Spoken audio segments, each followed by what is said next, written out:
I remember we brought you visuals from Thiruvananthapuram of the F-35 fighter jet being moved. This is the British fighter jet that was stranded in Thiruvananthapuram for over 3 weeks now. And this is the first time that it's been moved since it landed there in Thiruvananthapuram.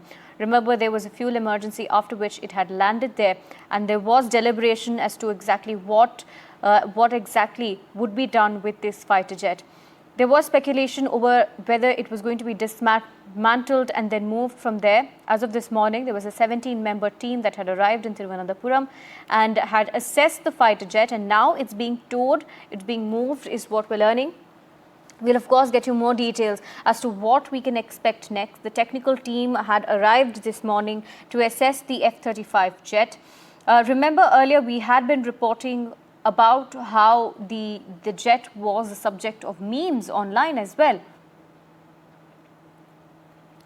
My colleague Shiv Arur joins us with more details. Shiv, now this particular fighter jet is being moved, the first time that it's been moved since it landed there in Thiruvananthapuram. What can we expect next? It's still going to prove to be a bit of a challenge. Now, remember that for an aircraft like the F-35 to sit on the ground for 22 days and counting is definitely not normal. Even if you accept the fact that military aviation is a complicated business, things can go wrong. Aircraft, being on ground or being grounded because of technical issues is certainly not uncommon. But for 3 weeks and counting, a very, very advanced aircraft like an F-35 just sitting there on the ground, almost without any real help and unable to do very much, has made headlines around the world. But what the Royal Navy and the Royal Air Force are attempting to do right now is to, give it that one final sort of push. That's the reason why you've got a very highly qualified engineering crew that has landed. They've arrived from, I'm assuming from the United Kingdom, but it could be from elsewhere. And the British High Commission, in a statement that NDTV has a copy of, has confirmed that an attempt is being made now to move the aircraft, which we saw in those live pictures, using specialized equipment to a maintenance and repair hangar where the aircraft will be serviced, as it were, looked at more closely by the specialized crew. Many of our viewers might have a question over whether repairing such aircraft can't be done, using Indian equipment and Indian engineers.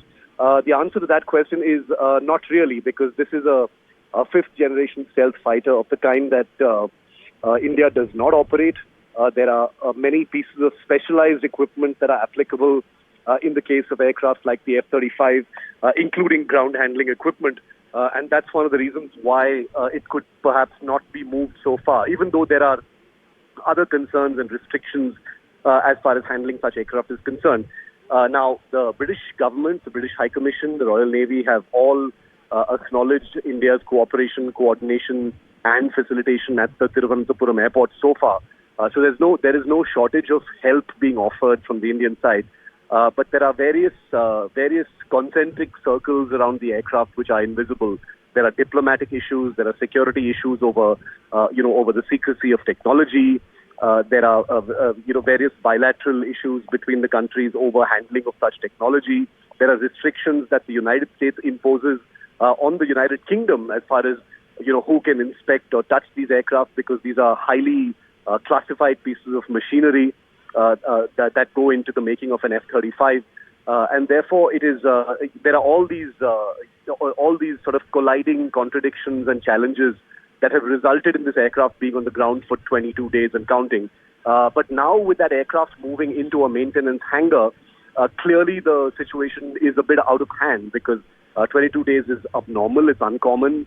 This is something that has made the Royal Navy look like it isn't really in control of the destiny of that aircraft, as it were.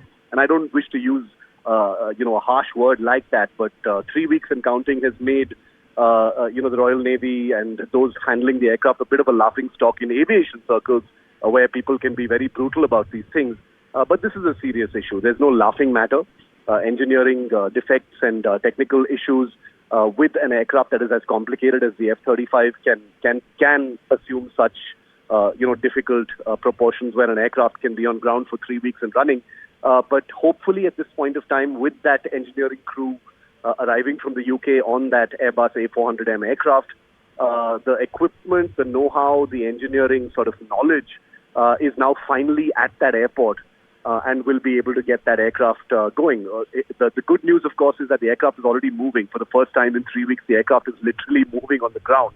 But the obvious challenge is to get it back up in the air, which is what needs to happen for it to actually return home, either to its aircraft carrier or back to the United Kingdom. For that to happen is going to be a much larger challenge, and we will only know once that aircraft enters the hangar and the engineers have had a closer look as to what exactly has afflicted the aircraft, forcing it to be on the ground for so long.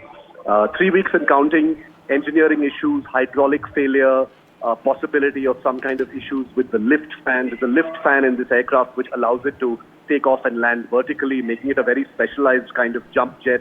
There are other possible issues, in the equipment that may have resulted in this grounding that is much more of a serious nature. So I'm hopeful that maybe in the next couple of days there will be clarity on whether the aircraft can fly out on its own power or whether it needs a ride.